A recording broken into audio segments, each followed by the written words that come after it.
Nous sommes les bouchers doubles, les jumeaux du couteau, les rois du petit morceau. La découpe en eau trouble, on découpe, on découpe, on découpe à la demande. On tranche sur commande, on regarde pas d'où vient la viande. On tranche sur commande, on ne se demande pas d'où vient la viande. Franchement, on ne pouvait pas trouver mieux pour commencer cette émission spéciale. Une chanson du groupe montpelliérain Agathe The Booze. Bonjour à tous, on est à Castelnaudary, théâtre de la fameuse affaire Spanghero, l'affaire de la fraude de la viande de cheval. Un scandale alimentaire de plus.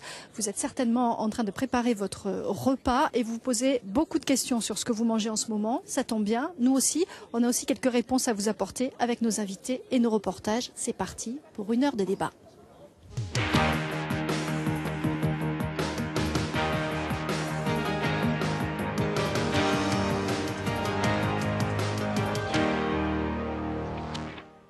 Et pour parler d'alimentation, nous sommes donc à Castelnaudary, la ville d'un des fleurons de la gastronomie française, le cassoulet. Castelnaudary, c'est aussi la capitale du Lauragais. Schématiquement, la région va de la banlieue de Toulouse aux portes de Carcassonne.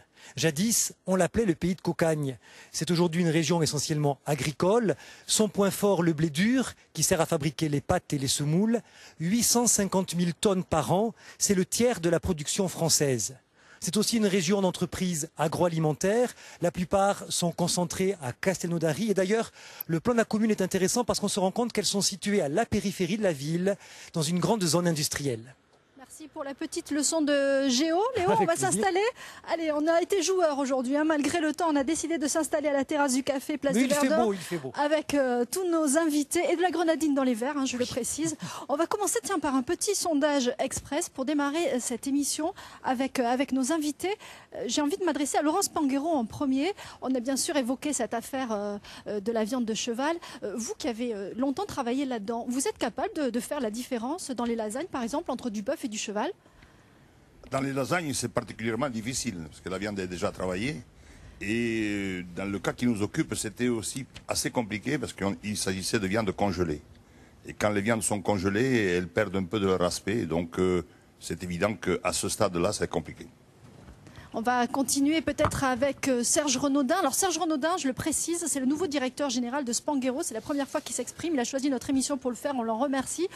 Vous, Serge Renaudin, c'est pareil, même question. Vous avez aussi une grande carrière dans la filière agroalimentaire. Vous faites la différence entre cheval et bœuf dans les lasagnes ou le hachis parmentier?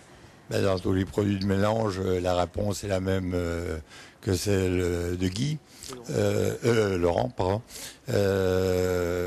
Par ailleurs,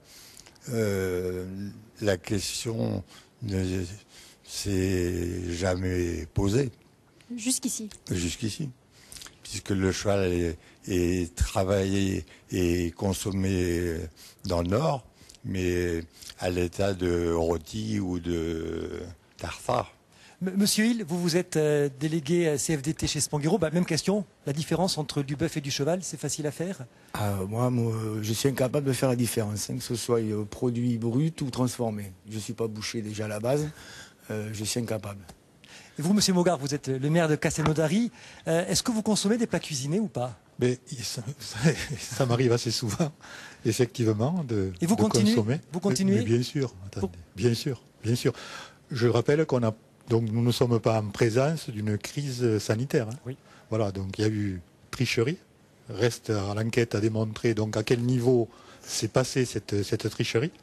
Mais bon, ensuite, il faut quand même pas jeter le bébé. Donc, vous avez vu qu'au niveau de la traçabilité, aujourd'hui, sur les produits de la grande distribution et notamment de l'agroalimentaire, de l'industrie agroalimentaire, la traçabilité qui existe est au top au niveau de l'Europe. On y reviendra tout à l'heure là-dessus, tout à fait. Je consomme des plats cuisinés sans aucun souci, sans aucun problème.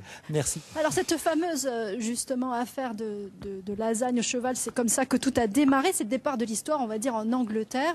Tout a explosé ensuite ici à Castelnaudary, avec son lot de rebondissements sous les yeux de 320 salariés totalement abasourdis. Retour sur ce feuilleton au goût amer.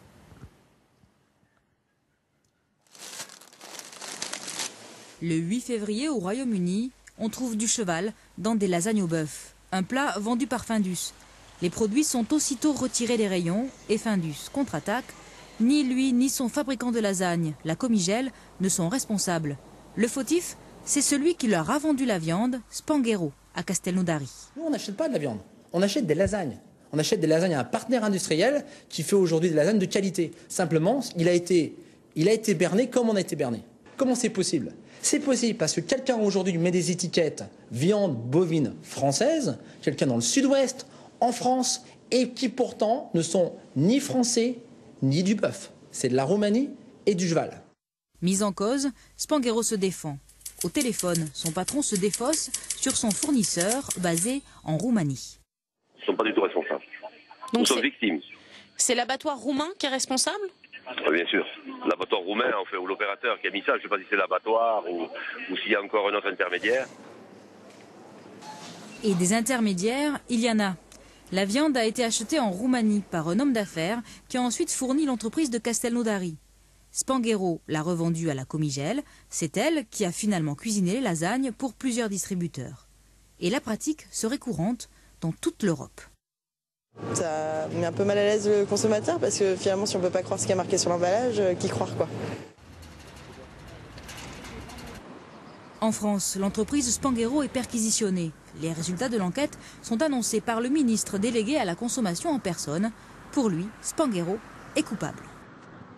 Au moment où la viande arrive chez Spanghero, elle arrive avec une mention BF Roumanie. Mais sur la facture, comme sur la lettre de voiture, figure un code douanier utilisé pour la viande de cheval. Personne ne savait que le code 205 080 ou 0080 était le code qui identifiait le cheval. Voilà, c'est pas une pratique. Bon, écoutez, bon, mais ça peut faire partie des négligences, mais c'est pas une pratique dans nos métiers. Même s'il n'y a pas de risque avéré pour la santé, Spanghero perd son agrément sanitaire. À Castelnaudary, c'est la stupéfaction. Les Spanghero, figures du rugby dans l'Aude, se sentent salis, même s'ils n'ont plus aucune participation dans l'entreprise depuis 4 ans. Ils l'ont vendue à la coopérative basque Lurberry. Quant aux 360 employés mis au chômage technique, ils manifestent leur incompréhension. Il doit y avoir une veille sanitaire et de qualité qui doit être mise en place sur cette entreprise-là. J'en suis d'accord, mais ce n'est pas aux salariés, aujourd'hui, à celui qui se lève à 5 h du matin pour aller bosser dans un frigo toute la journée, de payer avec une décision aussi abrupte, sans aucun discernement. Alors que l'activité reprend doucement, nouveau coup de tonnerre. On apprend que du mouton britannique, interdit d'importation depuis la crise de la vache folle, a été découvert. Spanghero explique avoir été à nouveau trompé par son fournisseur, le trader néerlandais Jan Fassen, le même que dans l'affaire de la viande de cheval. C'en est trop pour les salariés atterrés. Pour l'instant, je ne sais pas, je ne sais pas et je ne sais plus. Je ne sais plus. Ça vous inquiète ou ça? Vous avez peur? Beaucoup, beaucoup. Le directeur de l'entreprise chorienne est renvoyé, des tests ADN systématisés sur tous les produits. L'enquête judiciaire est toujours en cours, mais le mal est fait. Spanghero a déjà perdu 70% de ses clients. Pour l'entreprise de Castelnaudary, les prochaines semaines seront décisives. Alors, Laurent Spanghero, vous avez fondé l'entreprise Spanghero dans les années 70. Vous l'avez vendue à la coopérative basque Lurberry il y a 4 ans. Quand cette affaire éclate, vous avez réagi comment? Je ne fais que réaffirmer ce que j'ai dit déjà. Il n'y a plus de Spanghero dans l'affaire, dans l'entreprise depuis 4 ans. Mes 2 fils ont été remerciés quelques mois après la prise de contrôle par Lurberry. Ma belle-fille a quitté l'entreprise au mois de juin l'année dernière. Elle est aujourd'hui avocate à Carcassonne. Mais votre nom est intimement... Mais notre nom continue à être sali. Ce soir, j'entends sali, en tout cas, par l'affaire. Et nous sommes traumatisés, mais nous restons traumatisés parce que nous sommes une grande famille, 6 garçons, 2 filles, des enfants, des petits-enfants. Et puis, nous sommes quand même particulièrement connus, non seulement en France, mais en Europe. Et puis en Angleterre, nous avons le droit de non-citer. On ne peut pas aller en Angleterre, on va se faire lyncher. Vous avez très vite désigné, vous avez demandé en tout cas que les responsables se dénoncent. Pour vous, clairement, Lurberry est responsable, il n'y a pas de doute là-dessus? Écoutez, moi, vous savez, je regrette qu'une chose, c'est que la justice mette autant de temps pour faire son travail. Et j'ai dit dès le premier jour que, effectivement, le trader hollandais, que je connais depuis plusieurs années, était certainement le clé de voûte du problème. Mais il doit sûrement peut-être y avoir d'autres complicités dans la filière. Donc aujourd'hui, il faut que justice se passe. Mais tout ça, tant qu'elle ne passe pas et tant qu'il n'y a pas de sanctions, eh bien, un doute subsiste et c'est pas bon, mais pas bon du tout pour l'entreprise. Enfin, vous avez quand même dit qu'il fallait que les dirigeants de Spanghero rendent les clés du camion. Donc ça veut dire qu'effectivement, pour vous, il faut qu'ils arrêtent. J'ai dit simplement que à partir du moment où l'opprobre est jeté sur une entreprise, il faut changer la donne. Il faut qu'il y ait d'autres dirigeants qui prennent... Bon, ça a été fait, mais trop tard. Il aurait fallu le faire beaucoup plus tôt. Bon, le mal est fait. Moi, ce qui m'intéresse aujourd'hui, c'est pas le passé. C'est l'avenir. Alors, Monsieur Renaudin, donc, vous êtes arrivé hier, vous... Déjà, il faut remettre les chiffres à leur place. On a perdu de l'activité, mais pas les clients. À ce jour, aucun client n'a abandonné Spanghero. C'est pas ce qui est dit, c'est pas ce qui est dit. On parle de 70% des clients qui ont disparu. C'est faux. C'est faux. Une partie des volumes a été perdue, on est suspendu, mais on est toujours référencé. Donc, vous n'avez perdu aucun client, vous dites ça aujourd'hui? C'est clair. D'accord. C'est clair. Donc aujourd'hui, les clients attendent les mesures prises et la reprise de la confiance. Je voudrais quand même dire que le groupe L'Oréal a investi 11 millions de matériel dans l'usine qui est au top de la productivité, de l'hygiène, etc. Et que si ça n'avait pas été fait, l'usine aujourd'hui serait fermée. Mais pourquoi vous avez accepté? Quand on vous a appelé pour vous dire, bon, on est dans la mouise, est-ce que vous pouvez venir nous donner un coup de main? Vous avez hésité, vous avez dit, c'est un super défi, ou je vais être le chevalier blanc. Qu'est-ce que vous vous êtes dit en fait? Pourquoi vous êtes venu? La passion du métier.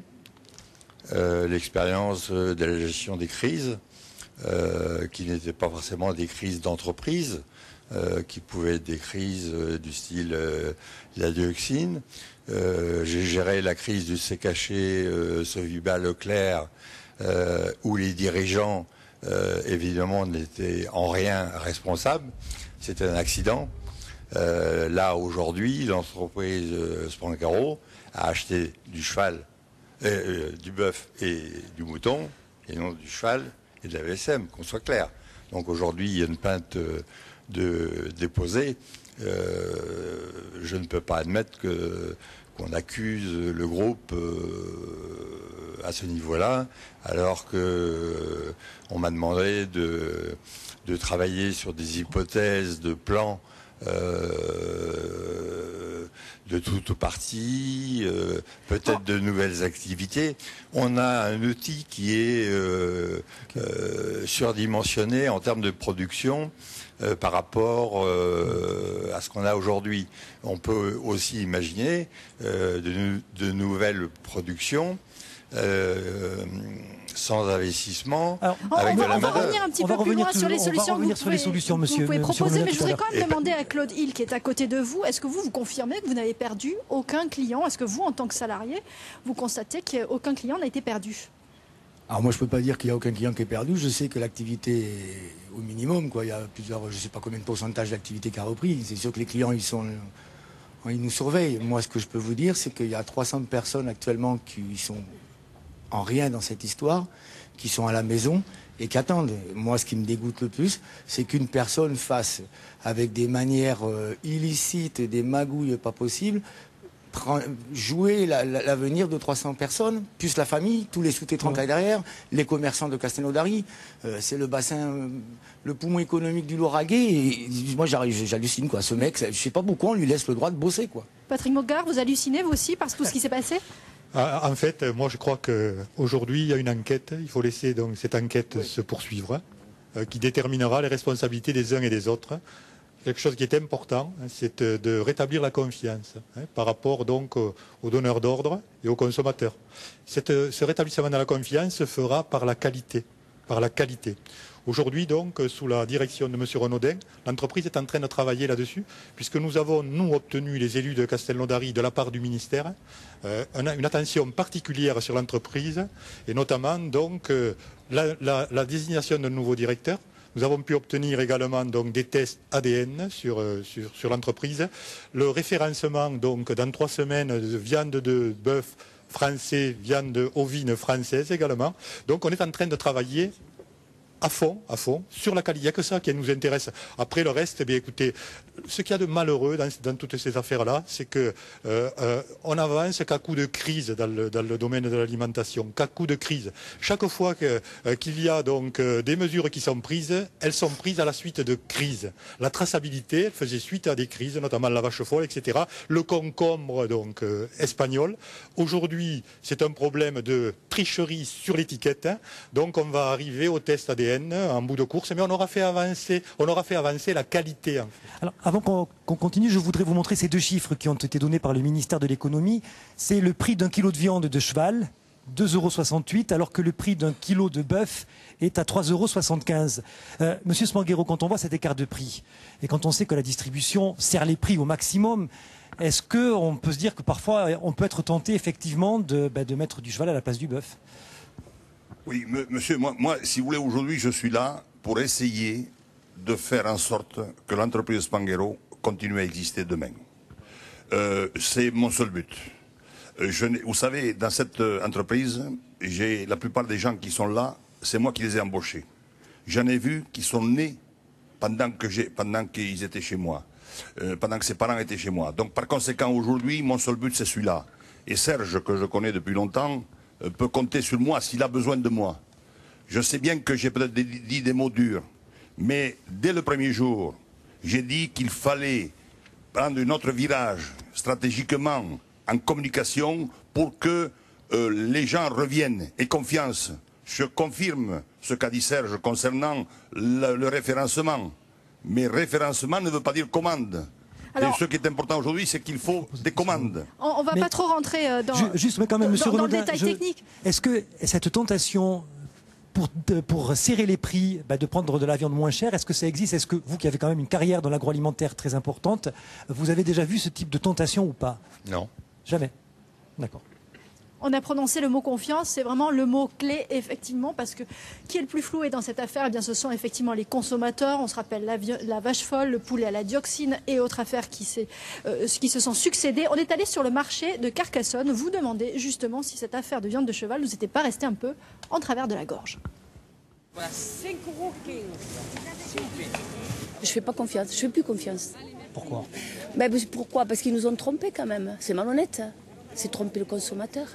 Merci et bonne journée. Il y a des tromperies de partout, alors on n'a plus confiance. Dans l'alimentation, à l'heure actuelle, il y a beaucoup de choses qui s'y passent et on ne sait vraiment pas ce qu'on mange. C'est ça le problème. Voilà. C'est tout. Au niveau de la traçabilité, je pense que ça fait un moment qu'on ne fait pas forcément confiance aux chaînes alimentaires. Donc il vaut mieux mettre un peu plus d'argent et se priver de viande rouge, mais au moins avoir de la bonne qualité de temps en temps. J'achète moins de viande en fait. Voilà, on achète moins de plats surgelés. Et on termine avec les asperges et les pommes. Oui, d'accord. Ce que j'achète plus, c'est des machins congelés là. Quand il y a de la viande dedans, tout ça, je n'achète plus ça. Je préfère aller acheter un bistec tranquille, payer 1 € de plus, au moins je suis tranquille. Je mange des légumes, je mange de la viande, je mange du poulet, mais je mange que vraiment des produits d'ici. 2 €. Je vous remercie, bonne journée. Pour de l'argent, on aura toutes les tromperies de la terre. On en a eu quelques exemples ces jours-ci. Donc pour de l'argent, on aura toutes les tromperies de la terre. Serge Durand, vous êtes président d'Olivenco, vous êtes membre administrateur de la Fédération des industries agroalimentaires de Languedoc-Roussillon, la LRIA. Quel impact ça peut avoir sur l'agroalimentaire, ce genre d'affaires? Toutes les crises sont toujours mauvaises pour l'agroalimentaire. On le voit à travers le reportage qui a été fait sur le marché. Maintenant, je pense qu'il faut dissocier ce qui s'est passé sur quelque chose qui est plutôt une tromperie financière que plutôt une crise sanitaire. En France, il a été déjà dit auparavant qu'au niveau de la sécurité alimentaire, nous sommes dans les meilleurs pays européens. Pour information, une petite donnée, on a 200 fois moins d'intoxication alimentaire qu'aux États-Unis. Bon, ça veut dire que tout ce qui est traçabilité et sécurité alimentaire en France est quelque chose de très poussé. Et je ne voudrais pas que sur cette crise-là, on rajoute encore des normes au niveau des entreprises agroalimentaires. Un autre chiffre aussi pour vous éclairer, c'est qu'en France, il y a à peu près 10 500 entreprises agroalimentaires, dont 98% sont des PME-PMI. Donc ça veut dire des structures quand même qui sont relativement petites et qui peuvent être fragiles au niveau financier. 80% des produits fabriqués par ces entreprises sont consommés en France et elles achètent 70% de leurs produits, matières premières, fruits et légumes et autres sur le territoire français. Mais merci pour ces précisions. Oui, redonner confiance. Voilà. On peut peut-être se demander comment l'industrie agroalimentaire peut le faire après un tel coup dur. Déjà, la plupart des entreprises agroalimentaires sont des gens qui sont passionnés. Ils sont passionnés par rapport à leurs produits, ils sont passionnés par rapport à leur métier. Donc il ne faut pas que, je dirais, une tromperie financière. Des tromperies à la carte bleue, il en existe. Des tromperies sur Internet, il en existe. On ne remet pas en cause les systèmes. On ne va pas remettre en cause le système de l'agroalimentaire français. C'est vrai que les Français sont très à cheval et très attachés à la nourriture. Et c'est vrai que c'est pour ça que cette crise a pris de l'ampleur, parce qu'on était sur l'agroalimentaire. Maintenant, on est quand même sur des entreprises qui font très attention à ce qu'elles font.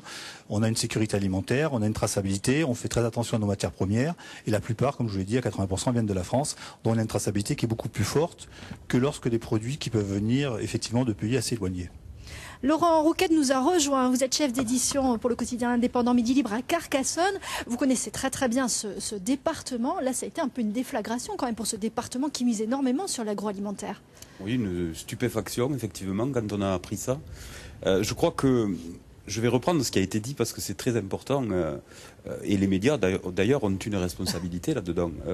Assimiler vraiment la crise de la vache folle ou celle du poulet à la dioxine avec ce qui s'est passé chez Spanghero, c'est assez grave parce qu'effectivement, c'est pas du tout dans le même registre qu'on se situe. Donc, mais c'est ce que font les consommateurs de toute façon quand on leur parle d'alimentation aujourd'hui, ils mettent tout dans le même panier. Absolument, ils ont le sentiment d'avoir été trompés, pas d'avoir été empoisonnés. C'est quand même peut-être un petit peu différent. Ce qu'on a découvert aussi, et là je me démarquerai peut-être un peu des autres interlocuteurs, c'est ce circuit absolument incroyable et je crois insoupçonné pour la plupart des gens dans la population, de la viande. Une viande qui part de Roumanie, qui monte au Luxembourg, qui redescend à Castelnaudary pour ensuite repartir être traitée ailleurs. Là, derrière tout ça, effectivement, il y a un système. Et un système qui repose plus sur le côté financier que sur, de temps en temps, un accident qu'il peut y avoir ou carrément un empoisonnement. Ça a été, je crois, une grande découverte. Et puis, l'autre élément qui a énormément heurté la population, c'est ce que disait Claude Hill tout à l'heure. C'est comment on pourrait imaginer une seconde que 360 personnes aient à souffrir de ce qui s'est passé. Et ça, c'est vrai que c'est la problématique, à mon avis, qui agite les gens de l'Aude et les gens de cette région en ce moment. Oui, merci. On sent bien d'ailleurs que le climat est assez tendu ici à Castelnaudary. On l'a vu en préparant cette émission. Merci Laurent. On va vous retrouver un petit peu plus tard. On va demander à Philippe Malvaldi de venir nous rejoindre. Il est enquêteur à la répression des fraudes et responsable du syndicat solidaire. Parce que là, on a un chiffre assez édifiant à vous montrer. Oui, tout à fait. Donc pendant que M. Malvaldi s'installe, c'est le nombre d'agents de la direction de la répression de la consommation des fraudes sur le département de l'Aude qui est chargé de l'alimentation, un seul agent pour 96 entreprises agroalimentaires. Alors, M. Malvaldi, quand on voit ça, on se dit c'est une blague. Oui, effectivement, les services de l'État, notamment le service de la répression des fraudes, a été démantelé en divers tronçons indépendants depuis 2009, ce qui fait que l'action de l'État en matière de contrôle et notamment de protection économique du consommateur s'en retrouve grandement amoindrie. Du coup, effectivement, il n'y a plus qu'un seul agent pour s'occuper de tout le agroalimentaire dans le département de l'Aude, ce qui est une activité importante pour le département. Et de ce fait, la couverture en matière de vérification des autocontrôles, de la traçabilité des produits, s'avère relativement affaiblie. Donc maintenant, nous sommes obligés de travailler au coup par coup, c'est-à-dire que quand on a été saisi de cette affaire, nous avons été obligés d'envoyer des enquêteurs du service national d'enquête qui sont spécialisés en matière de réseau viande et qui sont venus afin de remonter les filières qui sont de plus en plus internationales, complexes et diversifiées. Est-ce que vous êtes en train de nous dire que les industriels, il y en a autour de cette table, peuvent dormir tranquilles, vous n'allez pas passer les voir avant 10, 20 ans pour les contrôler parce que vous n'en avez plus les moyens ? J'irai pas jusque-là, mais effectivement, la fréquence des contrôles et la peur du gendarme se sont largement éloignés de certains secteurs d'activité. Or, la DGCCRF contrôle essentiellement tout ce qui est qualité, hygiène, à la fois nutritionnelle, organoleptique et énormément de signes de qualité. Tout ce qui est origine, composition, espèce. Et puis en parlant aussi, bien entendu, des appellations d'origine contrôlée, des indications géographiques protégées, label rouge, etc. Donc tout ça, ça contribue à donner confiance aux consommateurs et les services de l'État doivent être présents pour garantir à minima une qualité aux consommateurs. Monsieur Nuran, si peu de contrôle, c'est bien, c'est pas bien? Alors attendez, là, je voulais vous rassurer par rapport au contrôle. En 2 semaines, on a eu 2 contrôles dans la même entreprise à MHP. Oh, vous n'avez pas de chance, il ne faut pas que vous jouiez au loto, vous, parce que... Je dis que même si les services ne sont peu nombreux, et effectivement je pense que les contrôles devraient être renforcés, surtout que par rapport au problème de la viande, on est dans des circuits qui sont quand même plutôt de négoce que de la transformation, donc on est plutôt sur les aspects financiers. Je pense qu'il faut renforcer les contrôles et que pour l'instant les services de l'État le font bien. En tout cas, nos entreprises sont régulièrement contrôlées au moins 1 fois par an. Vous aussi, monsieur Spanghero, contrôle régulier avec un seul agent? Il faut souligner que en 15 ans, on a multiplié les ingénieurs qualité par 5 ou par 6 dans les entreprises. Et ces ingénieurs qualité sont censés être un peu comme vous savez dans la justice par rapport au pouvoir public. Normalement, ils doivent faire leur travail. Et c'est ceux qui doivent remplacer les contrôleurs dont vous parliez tout à l'heure. Aujourd'hui, même chez Spanghero, il doit y avoir 3-4 ingénieurs qualité et qui sont censés contrôler les choses. Voilà. Bon, la répression des fraudes, ils n'ont pas forcément envie d'être remplacés. Hein. C'est le sens un peu de votre manifestation, notamment ce samedi 6 avril, Philippe Malvaldi. Voilà, aujourd'hui, nous ferons une manifestation à Paris pour justement essayer de retrouver une certaine verticalité, une certaine unicité de la CCRF à travers des structures rationnelles et d'avoir des moyens de travailler. L'importance de ces contrôles indépendants sous la tutelle de l'État montre la limite aussi des autocontrôles et des systèmes de traçabilité interne en entreprise. Vous avez prononcé le mot qu'il nous fallait, traçabilité, c'est parfait. Ça, c'est un mot qu'on a beaucoup entendu, notamment depuis les années 90. En France, vous pensez qu'évidemment la traçabilité est très très bien et tout à fait au point. Eh bien, regardez cette enquête, vous allez être très surpris. Ils étaient tous là, les différents acteurs de la filière bovine. Et avec eux, leur ministre de l'Agriculture. Les états généraux, hasard du calendrier, en pleine crise de la viande de cheval. Ce qui est la sécurité et la traçabilité Depuis plusieurs jours, le gouvernement martèle son message avec un objectif, rassurer le consommateur. La filière française bovine est parfaitement tracée. Dans n'importe quelle boucherie où vous irez, que ce soit dans un supermarché, que ce soit dans une boucherie de quartier, vous êtes en capacité de savoir, si vous achetez un steak, de quelle bête il est issu et de quel éleveur il vient. Nous nous sommes rendus dans l'Allier. Jean-Claude Depoil et son fils sont éleveurs. Ils doivent identifier 2 veaux qui viennent de naître. On a 7 jours pour y faire. À chacune de leurs oreilles, une boucle et un même numéro. Ce numéro restera sur l'animal jusqu'à l'abattoir et sur ce passeport vétérinaire qui l'accompagne. Identifier individuellement chaque animal. Mais c'est un secret de polichinelle chez les éleveurs, ces boucles peuvent tomber. Vous voyez ce qu'on trouve dans le fumier régulièrement. Cette bête-là vient de la perdre. C'est la 6923. Ça tombe tout seul. Elle est cassée parce qu'elle est cuite, quoi. Le plastique est cuit et la bague tombe toute seule. Pour remplacer les boucles tombées, un simple clic suffit. La commande se fait sur Internet. Selon Jean-Claude, cette solution peut aussi entraîner un trafic de boucles. Un engraisseur indélicat peut très bien transformer avec ce système-là l'identification de n'importe quel bovin. C'est-à-dire qu'on peut commander autant de boucles du même animal? On peut demander autant de boucles du même animal à condition de les demander une par une. Ce que dénoncent ces éleveurs, c'est qu'avec une simple pince, on peut casser ces bagues, changer l'identité de l'animal et faire disparaître toute traçabilité. Ainsi, il serait possible de commander 2 boucles d'un animal A pour les mettre sur un animal B. Effectuer la même opération avec les boucles B sur l'animal A, inverser les passeports et le tour est joué. Selon Jean-Claude, cette astuce pourrait permettre des fraudes. On peut très bien retrouver dans l'assiette du consommateur des viandes avec des médicaments ou des antibiotiques de croissance ou des hormones. Ça, c'est possible sur le marché européen? Ça, c'est possible sur le marché européen. Celui qui dit le contraire, c'est un menteur. Retour à Paris où les représentants de la filière bovine minimisent le risque de fraude. Ça ne se fait pas, ou que rarement, certainement, pour des cas bien précis que je ne peux pas, moi, détecter aujourd'hui. On n'a jamais défendu les tricheurs, parce que les tricheurs, c'est vite fait de les trouver, et l'administration, elle a vite fait de les trouver. Alors, ces éleveurs de l'Allier proposent une solution infaillible, généraliser à tous les bovins ces boucles ADN vertes, déjà utilisées pour cette race de charolaise. On met une bague, et cette bague prélève du tissu qui est stocké dans une petite capsule qui après va dans une banque et est congelée. Donc on peut à tout moment la consulter, la reprendre et si on trouve un morceau de cette viande, la comparer et on est certain que jusqu'au bout de la filière, on va retrouver l'animal. Avant de finir dans nos assiettes, les bovins sont parfois revendus une dizaine de fois, ce qui multiplie les risques. Mais à ce jour, aucune fraude de trafic de bagues n'a encore été décelée. Annie Poteau, vous êtes agricultrice à Montaulieu, à côté d'ici. Vous élevez des agneaux. Est-ce que des agneaux de chez vous ont déjà perdu des bagues, comme on voit dans le reportage? Oui, mais j'ai peur de passer pour une menteuse. Mais... Merci pour votre franchise, en tout cas. Non, mais je trouve que c'est faux. Parce qu'en plus des boucles que nous devons mettre sur chacun des animaux, il faut tenir un cahier d'élevage, un cahier de bergerie.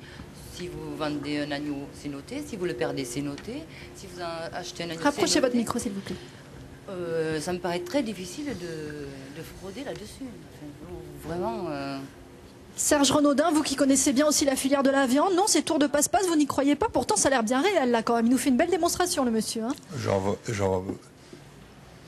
vois pas l'intérêt.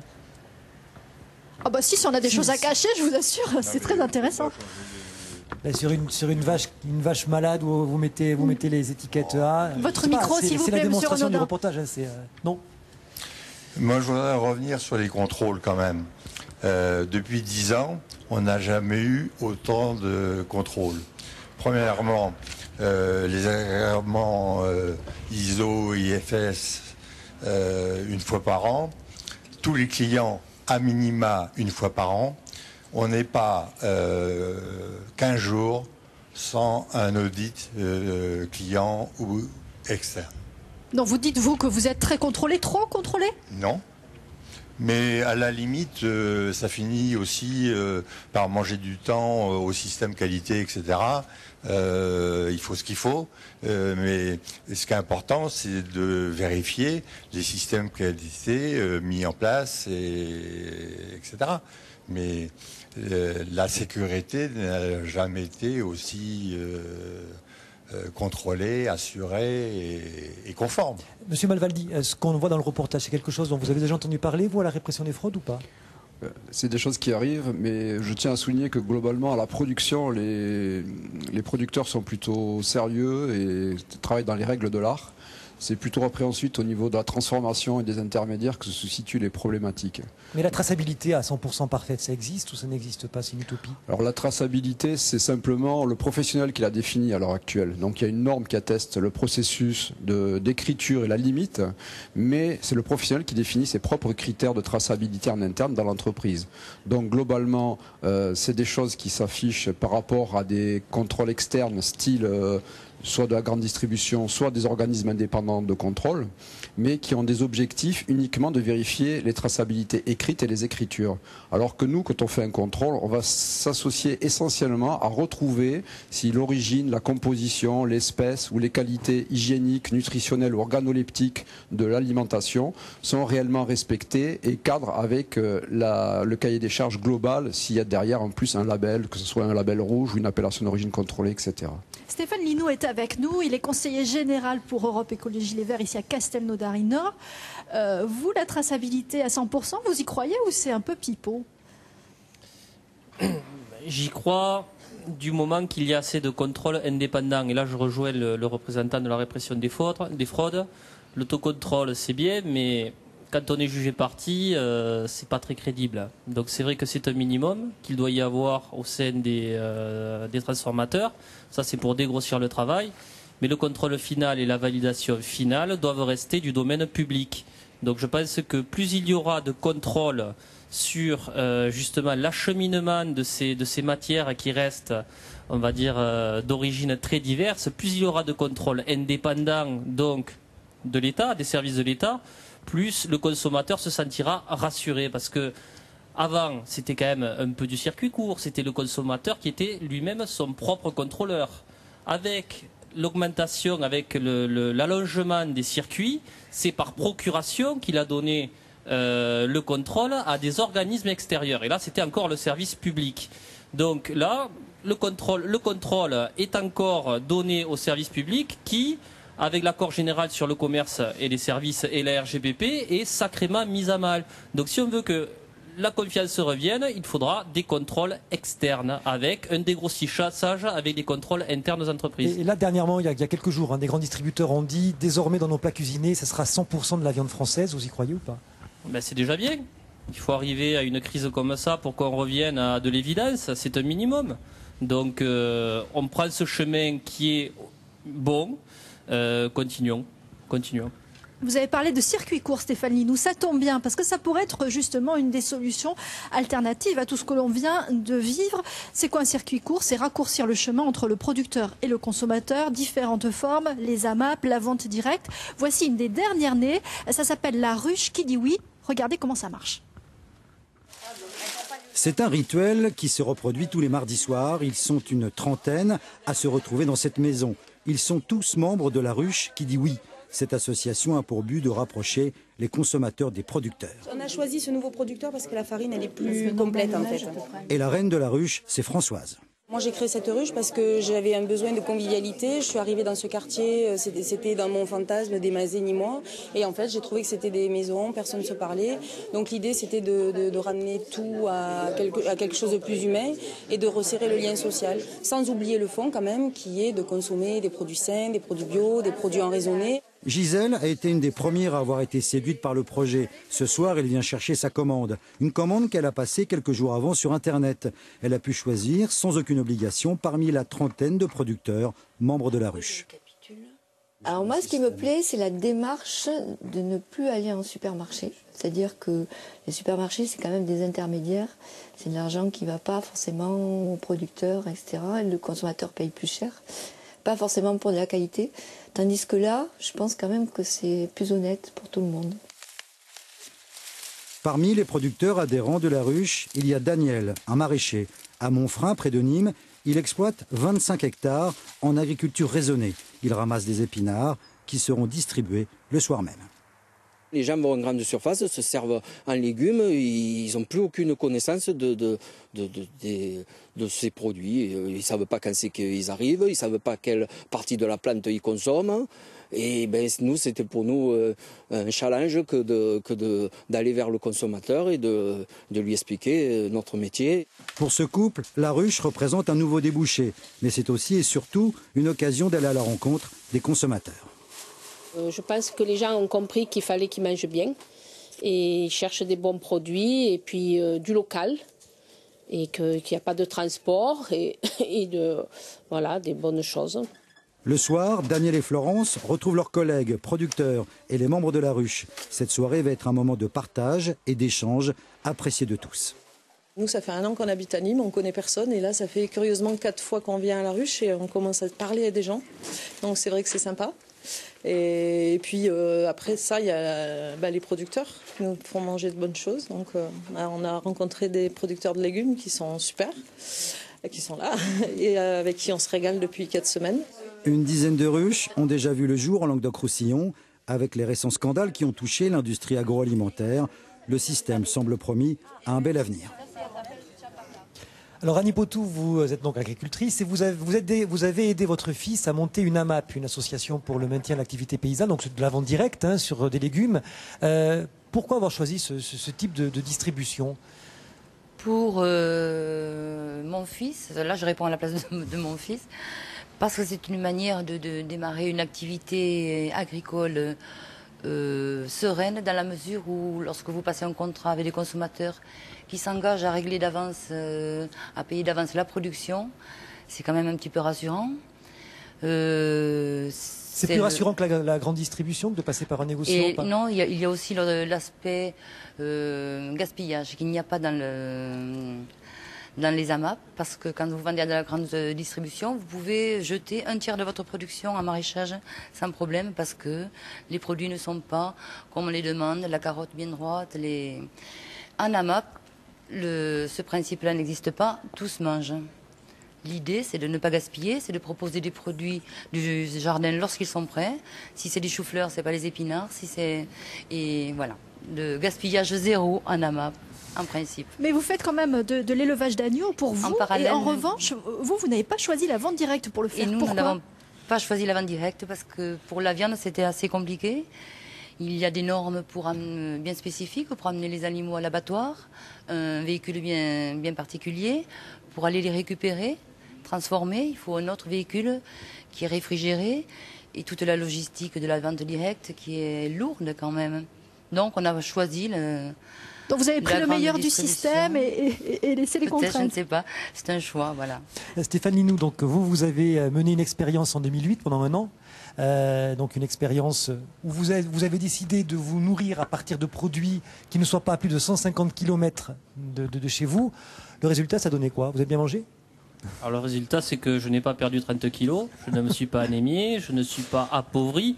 Donc en 2008, j'ai décidé, à partir de Castelnaudary, mon lieu d'habitation, de ne me nourrir qu'avec des produits issus d'un rayon de 150 km. Tout ça pourquoi?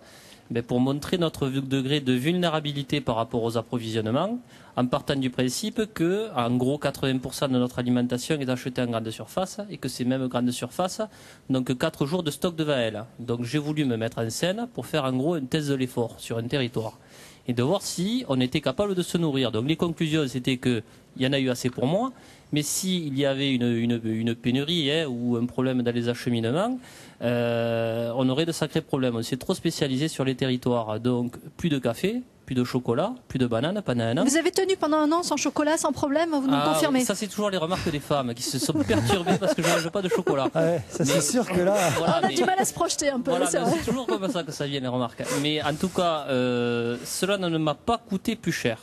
Une conseillère en économie sociale et familiale a démontré que ça ne coûtait pas plus cher. J'avais d'ailleurs créé en 2004 les premières AMAP du département de l'Aude. Donc d'ailleurs, Annie Potou les représente aujourd'hui. Donc je me nourrissais avec des légumes qui toutes les semaines étaient livrés donc au lycée agricole à Castelnaudary. J'avais souhaité que ça soit également à Castelnaudary au lycée agricole que les paniers de légumes soient livrés. Donc ça ne me coûtait pas plus cher qu'en grande surface. J'avais également donc mon pain avec des paysans boulangers, tout ça. Et sur un même lieu, on a réussi à faire venir des productions locales pour pas plus cher. Et il n'y a pas besoin de prendre sa voiture pour aller chercher un produit ici, un produit là-bas ou ailleurs. Donc j'avais déjà tous ces réseaux que j'avais organisés qui m'ont nourri. Ensuite, un médecin de l'hôpital de Castelnaudary m'a fait un bilan sanguin avant, pendant, après, et je ne me suis pas anémié. Je n'ai pas perdu 30 kilos. Donc on arrive à se nourrir également. Mais pour nourrir toute cette population-là, on n'y arriverait pas. Parce que qu'est-ce qu'on a fait? On a trop artificialisé de terre, on a bétonné. On n'est pas organisé, on s'est complètement désorganisé. On n'a plus non plus ces habitudes-là. La restauration collective, même si elle s'y remet maintenant, et je salue on va dire les progrès qui sont faits par la restauration collective, de s'approvisionner en local, c'est pas assez. Donc vous êtes en train de nous dire que c'est impossible à grande échelle pour tout le monde, tous les gens qui sont sur cette place, c'est impossible. Pour l'instant, car nous nous sommes trop spécialisés et nous nous sommes trop, on va dire, délestés. Et on a laissé la question alimentaire à des acteurs privés qui se sont complètement déterritorialisés. Et j'avais prouvé aussi que manger local, donc je suis le premier locavore français, le mot est rentré dans le dictionnaire pendant mon expérience. Manger local, c'est aussi servir et contribuer au développement économique de la région. C'est aussi fixer la richesse sur le territoire. Et d'ailleurs, rien qu'avec les AMAP et tous les mardis soirs, on fixe sur le territoire plusieurs centaines, voire 1000 et quelques euros par semaine sur le territoire. Tout cet argent-là, ne part pas dans les paradis fiscaux et reste sur le territoire. Donc manger local, c'est plus sain, c'est être citoyen et c'est fixer également la richesse sur le territoire. Juste avant de continuer, un petit chiffre, je voulais montrer le nombre d'exploitations en France qui pratiquent les circuits courts. Il y a une exploitation sur 5. Ouais. Dans l'Aude, c'est 6000. Monsieur Mogard, est-ce que vous êtes maire de Castelnaudary, c'est le pays de Cocagne ici, il y a tout. Est-ce qu'on pourrait effectivement se dire que les cantines de la ville vont désormais travailler manger avec des circuits courts? Oui, mais avant, donc, je voudrais réagir à ce qui vient d'être dit.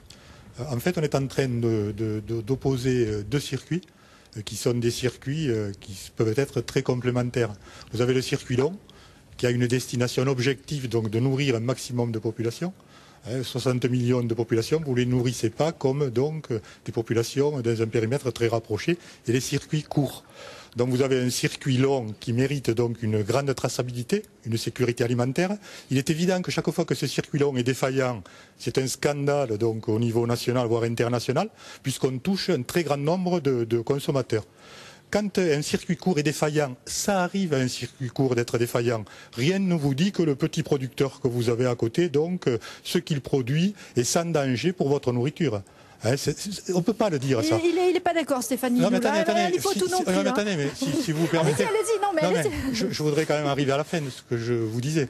Le circuit court aussi peut générer donc un problème, sauf que ce problème il est très circonscrit et il ne fera pas donc l'objet d'un battage médiatique très important. Donc deux circuits à respecter tous les deux, à tracer, donc pour que de toute façon la sécurité sanitaire soit là. Castelnaudary est un modèle à ce niveau-là. Qu'est-ce que nous avons à Castelnaudary? Nous avons l'agroalimentaire, c'est-à-dire que nous nourrissons un très grand nombre donc de populations. 150 000 boîtes de cassoulet par jour partent de Castelnaudary. Vous avez entendu un problème sanitaire sur le cassoulet donc qui est parti de Castelnaudary? 150 000 boîtes. Mais heureusement que nous pouvons nourrir des gens dans le Nord, en Alsace, en Bretagne et partout, avec une production donc de cassoulet de Castelnaudary. Et nous avons également au niveau de notre communauté de communes, un circuit de distribution, une plateforme de distribution de circuits courts destinés à la restauration collective. Nous avons les deux, mais parce que nous pouvons le faire. Monsieur Durand, vous voulez juste brièvement dire quelque chose? Intervenir aussi par rapport à ça, parce que effectivement, je pense que l'alternative c'est bien, mais je veux pas être polémiste, mais ça peut aussi avoir des fraudes, d'accord. Il y a un représentant de l'État, il pourra nous confirmer que sur les marchés, des gens locaux vendent des produits qui sont pas du tout en adéquation avec ce qui est écrit, mais effectivement, c'est pas médiatique.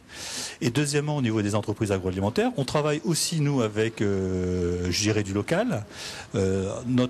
Chez nous, en tout cas, on a deux exemples. Un, on a développé un label rouge il y a 2 ans avec la Satoan, donc qui est la criée de Sète, où on a intégré à l'intérieur toute la filière du poisson, c'est-à-dire les marins, c'est-à-dire les bateaux qui ont été agréés, certifiés, et il y a une traçabilité totale. Et deuxièmement, là on est en train de développer un produit sur la tapenade pour un distributeur, et nous travaillons avec des récoltants locaux. Donc on peut tout à fait associer au niveau des entreprises agroalimentaires du local dans nos process. Donc les deux, circuit long, circuit court, vous avez parlé du cassoulet, ça tombe bien, parce que c'est à la fois un enjeu industriel majeur ici à Castelnaudary et au départ un plat artisanal. Justement, on a voulu savoir un peu ce qu'il y avait dans ce fameux cassoulet, si emblématique de la ville. On a envoyé une équipe enquêter. Sur les hauteurs de Castelnaudary, les plaines du Lauragais, l'un des bastions du patrimoine historique et gastronomique national. Entre Toulouse et Montpellier, il y a ici une spécialité à laquelle on ne peut échapper quand on est gourmand. Alors, qu'est-ce qu'on va manger ici?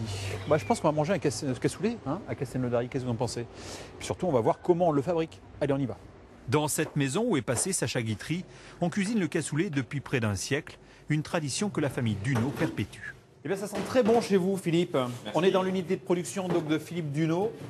Combien de cassoulets vous allez nous préparer aujourd'hui? On va faire environ 300 portions. 300 portions? Oui. C'est vrai qu'on a des commandes. Bon, le jour de Pâques arrive, donc il va nous falloir un petit peu avec tout ça préparer des... On espère que les gens vont venir nous voir ce week-end.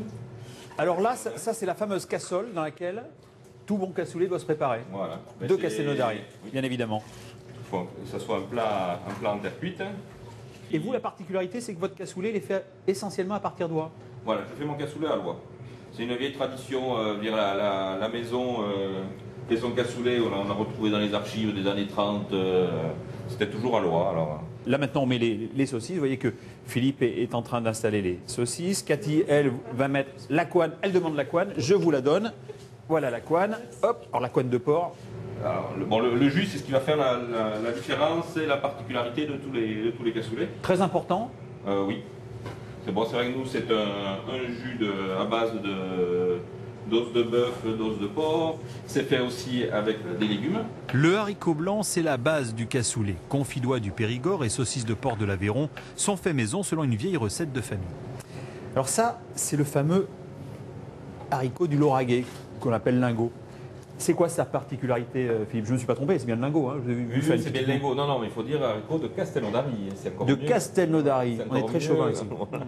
Alors, depuis quelques années, on dit qu'il y a de plus en plus de haricots qui viennent d'Argentine. Vous me le confirmez? Oui, après, c'est vrai que au niveau de la production, il faut pouvoir suivre aussi. Hein. C'est-à-dire, il n'y a peut-être pas assez de terres cultivées pour pouvoir faire toute la production du cassoulet. Mais en tout cas, ce qui est sûr, c'est qu'ici, on se bat pour avoir un label rouge. Ce n'est pas encore fait, ça ne fait que 10 ans, mais on se bat pour avoir un label rouge sur... Oui. Non, c'est vrai que ça permettrait de reconnaître la qualité du haricot et pour avoir un cassoulet de Castelnaudary. Avec des produits locaux. Alors arrive le moment si important du gratinage. Philippe, pourquoi c'est important le gratinage? C'est ce qui va donner sa couleur dorée au cassoulet et son côté appétissant. Combien de temps là au four? Là, on laisse environ 1 heure. En tout cas là c'est magnifique, c'est en train de bouillonner et on voit effectivement la croûte apparaître à la surface des cassoles. Philippe, il paraît qu'il faut régulièrement casser cette croûte et cette fois, est-ce que c'est une légende qui perdure? Ça veut dire quoi, oui, ça? C'est un petit peu une légende, ça fait partie de la tradition du cassoulet, de Castelnaudary. Un cassoulet, plus c'est mijoté, mieux c'est. Voilà, il faut entretenir la petite ébullition sur le dessus du cassoulet quand on le voit mijoter doucement. Alors donc vous avez du confidois, de la saucisse de Toulouse et de l'échine de porc confite. Le tout avec les haricots lingots de Castelnaudary. Là, c'était vraiment l'occasion, traverser Castelnaudary, et on s'est dit, il faut s'arrêter pour manger du cassoulet. Voilà. À Castelnaudary, plus que jamais, le bonheur est dans l'assiette. Ça va être compliqué. C'est à nous. Oui, c'est à nous. Alors, Georges Goutte, vous êtes grand maître de la grande confrérie du cassoulet. Je voulais savoir, il y a... Oh, magnifique. Ah, il est magnifique, oui. Il est superbe. Alors justement... Faut-il casser la croûte? Il y a combien de cassoulets différents, monsieur Goutte? Eh bien, selon Prosper Montagnier, il y a 3 cassoulets. Celui de Dieu le Père, qui est celui de Castelnaudary, celui du Fils, qui est celui de Carcassonne, et celui du Saint-Esprit, qui est celui de Toulouse. Vous noterez que Prosper Montagnier avait d'ores et déjà indiqué que le premier cassoulet était bien celui de Dieu le Père, celui de Castelnaudary. Annie Potou, vous qui êtes du coin, ils se valent tous ou il y en a un qui est meilleur que l'autre? Je ne sais pas, celui qui contient l'oie ou... Moi, je le fais moi-même, alors bon. Et qu'est-ce que vous mettez dedans Non, je vais me faire tuer. Du canard et un petit peu d'agneau. Georges Goutte, c'est bon, on accepte la recette? Eh bien, je pense que, si vous voulez, le cassoulet, c'est une tradition séculaire. Et cette tradition séculaire a fait que le cassoulet unique de Castelnaudary est uniquement composé de haricots, de viande de porc, de couenne, de saucisses et de confit. Madame Potou est de Montaulieu, c'est entre Castelnaudary et Carcassonne. Entre le cassoulet au perdreau de Carcassonne et celui au canard de Castelnaudary, on peut lui laisser une porte ouverte pour l'agneau. On sent que c'est quand même un sujet très très délicat ici à Castelnaudary. Ça a l'air anecdotique comme ça, mais non en fait, hein, Léo. Non, tout à fait, parce que regardez ce chiffre. Le cassoulet, c'est le 2e plat cuisiné le plus consommé en France après les raviolis. Le 2e plat cuisiné le plus consommé en France. Oui, ça va être le premier maintenant. Stéphane Linou, vous en avez mangé pendant votre expérience de locavore? Alors j'en ai mangé quelques fois, hein, donc des amis justement assemblaient des ingrédients issus de ce même rayon de 150 km, donc c'est vrai que j'en ai mangé, mais pas énormément. Mais la preuve qu'un produit peut être à la fois consommé localement et partir dans le monde entier. Là on rejoint un peu, tout à l'heure vous n'étiez pas d'accord quand on parlait des circuits longs et des circuits courts. Non, moi je ne suis pas de ceux qui opposent circuits courts et circuits longs. Les circuits courts de proximité donc étaient un véritable tabou il y a encore 3 ans dans le coin. Fallait surtout pas en parler. Donc avec ce mouvement national, avec le mouvement locavore que j'ai lancé, enfin cette expression ne fait plus partie de l'index des expressions interdites. Ici, où la monoculture du blé et du tournesol, est prédominante. Donc il peut y avoir une complémentarité, il doit y avoir une complémentarité entre circuit court et circuit long. Et d'ailleurs, il faut arriver à une crise dite de l'affaire Spanghero pour arriver à un étiquetage de viande bovine française. Ça, c'est déjà un bon début.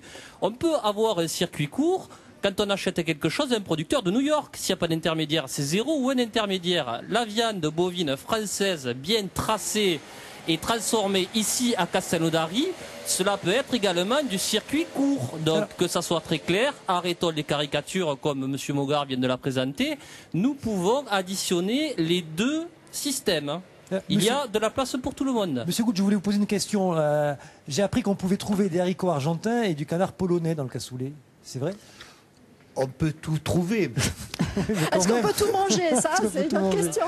Il s'agit d'une question simplement de conscience avec soi-même. En ce qui nous concerne au sein de la confrérie, nous avons réuni les professionnels et l'ensemble des professionnels a trouvé qu'il était de bon ton de faire appel en ce qui concerne le cassoulet à tous les produits locaux. Parce que nous avons la possibilité de le faire. Nous pouvons, en tant que restaurateurs, recourir aux haricots de Castelnaudary ou du Lauragais. Nous avons des producteurs de porc, nous avons des producteurs de canard. Vraiment, en ce qui concerne, s'il est un plat où on peut manger localement, avec des produits locaux, c'est bien le cassoulet. Et l'envoyer dans le monde entier après, finalement tout ça nous emmène vers le terme de l'émission. On a envie de laisser le dernier mot à Laurent Rouquette qui est avec nous, qui connaît bien donc ce territoire, qui est revenu nous rejoindre. Finalement, avec ce qu'on mange, pas question de plaisanter, y compris avec le cassoulet. Oui et non d'ailleurs, parce que la tradition ça a du bon, mais c'est bien aussi de la contourner et de la bousculer. C'est pas tout à fait vrai. On peut pas faire le deuxième plat cuisiné, mangé en France uniquement avec des produits du Lauragais, voire même du Grand Lauragais, voire même si on y inclut les environs de Toulouse et de Carcassonne, c'est impossible. Donc forcément, il y a des gardiennes de la tradition. Et pourquoi pas, après tout, puisque ça, je vous dis encore une fois, la tradition mérite d'être bousculée. Moi, je serais pour qu'on fasse avec le cassoulet, comme on fait avec tous les autres plats, que les plus grands cuisiniers s'en emparent, qu'ils en fassent ce qu'ils ont envie d'en faire. Ça ne pourra être bon que pour la réputation du cassoulet, ça c'est certain. Merci Laurent, merci à tous nos invités. On a fini sur une note, note légère. On est un petit peu pressé par le temps. Merci à tous nos invités d'être venus nous rejoindre, d'être venus débattre aujourd'hui autour de toutes ces questions sur votre assiette. On vous souhaite une bonne après-midi. Dans quelques instants, retour de l'info dans nos studios à Montpellier. Bon après-midi à vous. Merci de nous avoir suivis. Merci Léo. Bonne journée, au revoir.